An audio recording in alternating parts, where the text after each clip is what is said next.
અને અમદાવાદમાં આજે રાત્રે પણ ભારે વરસાદ પડી શકે તેવી શક્યતા વ્યક્ત કરાઈ છે। આજે સાંજે ભારે વરસાદની આગાહીના પગલે એએમસી તંત્ર એક્શન મોડમાં છે। સાંજે 8 વાગ્યા પછી શહેરમાં વરસાદની આગાહી વ્યક્ત કરાઈ છે।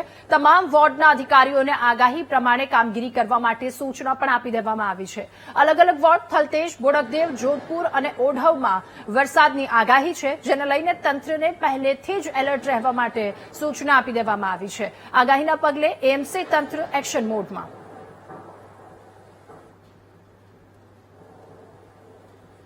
જઈએ તો 4 વાગ્યાથી 1 mm થી વરસાદ શરૂ થશે। મહત્તમ અમારે 7 થી 9 માં અનુમાનિત છે કે થલતેજ અને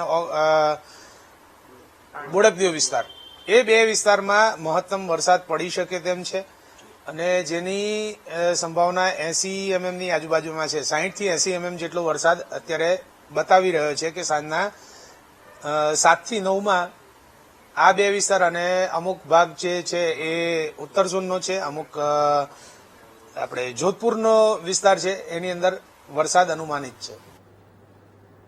અને અમદાવાદમાં ભારે